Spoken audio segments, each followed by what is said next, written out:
के पेड़ के नीचे बैठ करके भगवान सीताराम का भजन कर रहे थे और मन ही मन चिंतन कर रहे थे, मन से सुमिरन कर रहे थे। क्या? जैसे जनक जी की पुष्पवाटिका में सिया जी रोज आती है, वैसे मेरी विश्वाटिका में सीता जी रोज आती है। और जैसे जनक जी की वाटिका में सिया राम जी का मिलन होता है, मेरी इस वाटिका में भी सिया राम जी का मिलन होता है और रोज होता है। मैं कौन हूं? बोले मैं सिया जी की सखी हूं। जैसे श्री राधे जी की अष्ट सखियां हैं, वैसे ही सीता जी की अष्ट सखियां हैं और उनमें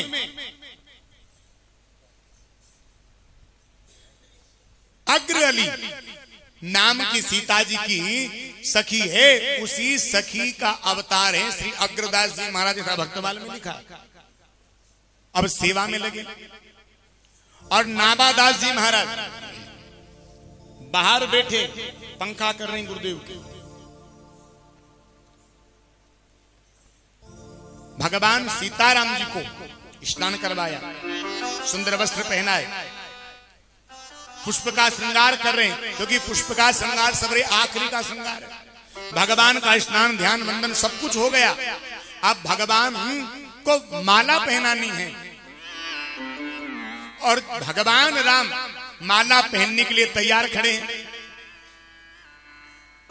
राम जी सर झुकाए खड़े हैं और जो अग्र अली जो सखी है सीता जी की, बिल्कुल छोटी, इनकी जो सखियां हैं ये भी छोटी हैं और राम जी महाराज लंबे हैं। राम जी खड़े हैं। गुरुदेव आम के पेड़ के नीचे थकते पर राम जी की सेवा में लगे थे। नाबादास जी महाराज बाहर से पंखा कर रहे थे और जैसे ही अग्रदास जी महाराज भगवान राम को माला पहनाने के लिए तैयार हुए, इतने में ही इनका कोई शिष्य नाव में धन लेकर के व्यापारिक यात्रा करने के लिए जा रहा था। धन लेकर के व्यापार करने के लिए जा रहा था। अचानक समुद्र में एक तूफान आया और जब समुद्र में तूफान आया, इन सेठ जी को लगा कि शायद मेरी नाव अब डूब जाएगी। सेठ जी को कुछ भी याद नहीं आया, भगवान याद नहीं आए। कौन याद आए? अपने गुरुदेव याद आ गए। इधर अग्रदास जी महाराज राम जी को माला पहनाने के लिए तैयार खड़े हैं और इधर सेठ जी ने पुकारा, गुरुदेव मेरी रक्षा करो, गुरुदेव मेरी रक्षा करो। अग्रदास जी महाराज माला पहनाने के लिए तैयार खड़े ही थे, जैसे ही अपने शिष्य का ध्यान आया, ध्यान भंग हो गया महाराज। अग्रदास जी महाराज ने विचार किया, मेरा शिष्य वो खतरे में है, वो मुसीबत में है, उसकी नाव डूबने वाली है और राम जी सर झुकाए खड़े हैं। मैं क्या काम करूं? यदि राम जी को माला नहीं पहनाऊं, पहले शिष्य को बचाने चला जाऊं तो महाराज मुझसे अपराध होगा। भगवान सर झुकाए खड़े और मैं पहले शिष्य को बचाने नहीं जाऊं, पहले राम जी को माला पहना दूं तो मेरे शिष्य का भरोसा टूट जाएगा, शिष्य का भाव बिगड़ जाएगा। क्या करें? हमें कहने में देर लग रही है, लेकिन अग्रदास जी महाराज को निर्णय लेने में देर नहीं लगी। तुरंत निर्णय ले लिया, पर बस ये नहीं समझ पाए पहले क्या करें। पहले राम जी को माला पहना दें या पहले शिष्य को जाकर के बचाएं? पहले राम जी को माला पहना करके पीछे शिष्य को बचाएं या पहले शिष्य को बचा करके पहले राम जी को माला पहना दें? चक्कर में पड़ गए। धन्य है नाबा बलिहारी नाबादास जी महाराज की।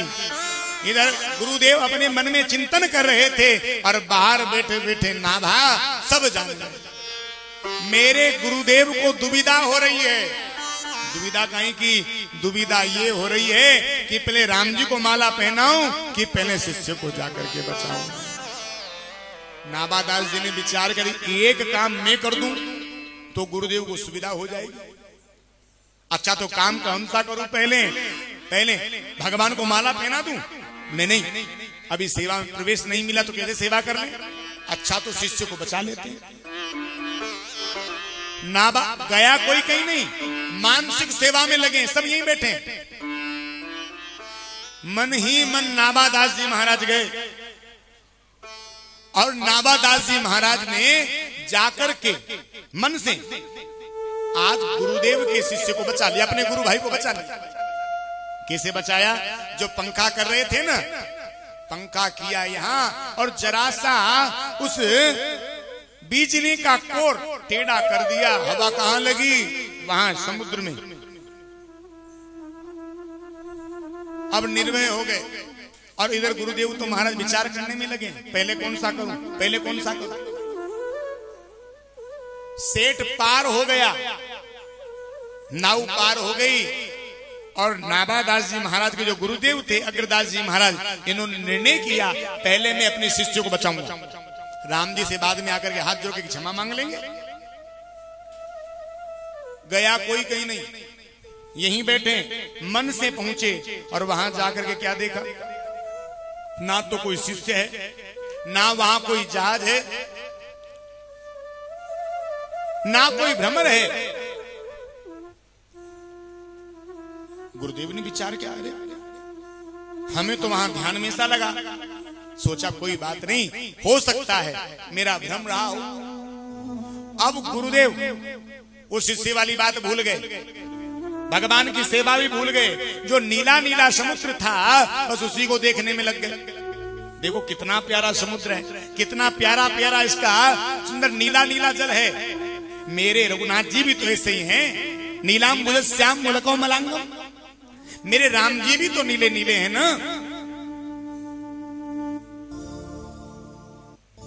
विचार किया मेरे प्रभु ने सागर पर सेतु कैसे बांधा होगा? यहां तो लहर थमती नहीं है, एक मिनट के लिए लहर नहीं थमे। इस चंचल सागर पर भगवान ने सेतु कैसे बनाया होगा? इधर नाभादास जी महाराज विचार कर रहे हैं, हमने तो शिष्य को इसलिए बचाया था कि गुरुदेव अपनी सेवा कर ले, और गुरुदेव तो वहां नीले नीले समुद्र को देखने में पसंद है। और राम जी बेचारे सर झुकाए खड़े। विचार किया मुझे ही कुछ करना पड़ेगा।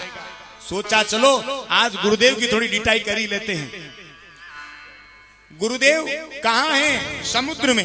मन से नाभादास जी बाहर पंखा कर रहे हैं। नाभादास जी ने कहा गुरुदेव इस नीले नीले समुद्र को मत देखो, यह नीला समुद्र देखने में तो सुंदर है लेकिन स्वाद में खारा है। और असली समुद्र, असली रूप के समुद्र तो रघुनाथ जी हैं। गुरुदेव राम जी सर झुकाए खड़े हैं, आप समुद्र के चक्कर में मत पड़ो, आओ राम जी को माला पहनाओ, आरती करो, भोग लगाओ, दंडोत करो, सेवा करो। जैसे ही अग्रदास जी ने सुनी, अब तो महाराज सेवा भी भूल गए, शिष्य भी भूल गए, समुद्र भी भूल गए। तुरंत आंख खुल गई और क्या बोले? कौन बोला? किसने कही? देखा आसपास कोई भी नहीं है, छोटा सा बालक बैठा है, नाभा। नहीं ये नहीं बोल सकता, ये क्या कर पाएगा? जरूर मेरे बड़े गुरु भाई किल्हादेव जी आए होंगे, नहीं तो कोई शिष्य अच्छे बड़े संत महात्मा चल करके आए होंगे। कौन बोला? कौन बोला? कोई था ही नहीं चाहता। और आज का कोई शिष्य होता और छोटा भी यदि काम कर देता तो क्या कहता? हम नहीं किया। पर धन्य है नाभाजी महाराज, लोचन उभार के निहार कल्याण बोला। हाथ जोड़ करके श्री नाभादास जी महाराज ने कहा गुरुदेव वो बोला जो बचपन से आपकी झूठन को खा करके पला बढ़ा, वो बोला जो जन्म से अंधा था, वो बोला जो अनाथ था, वो बोला जिसने आपको संत बना दिया।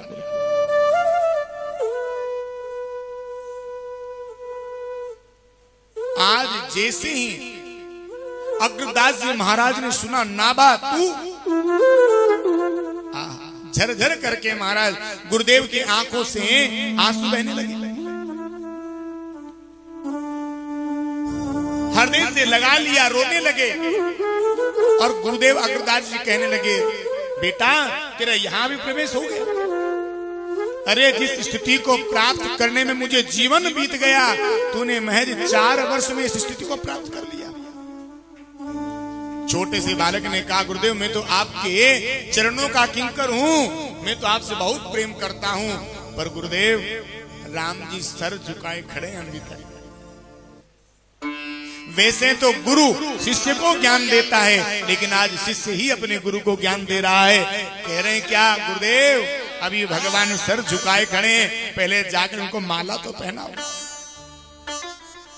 अग्रदास जी महाराज ने अपनी वृत्ति को अंतर्मुखी किया, भगवान को माला पहनाना चाह रहे हैं, सोच रहे हैं भगवान से हाथ जोड़ के क्षमा मांग लूंगा, भगवान तो क्षमा कर देंगे। पर राम जी मंद मंद मुस्कुरा रहे। राम जी ने अग्रदास जी से कहा, सुनो तुम्हें क्षमा मांगने की जरूरत नहीं है। क्यों? क्योंकि जो हुआ है ना ये मेरी ही इच्छा से हुआ है, ये मेरी इच्छा थी। अग्रदास जी ने कहा तो आपकी इच्छा क्यों हुई, आपकी इच्छा क्यों थी ये?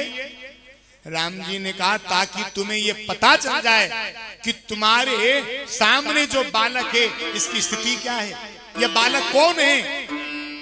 अब इस बालक को आज्ञा दो, इस बालक के द्वारा ही भक्तमाल की रचना होनी है, इस बालक के द्वारा ही भक्तमाल प्रकट होना है। अग्रदास जी महाराज ने भगवान को माला पहनाई, भोग विनती करी, भोग आरती करी और अपने ध्यान से बाहर आए।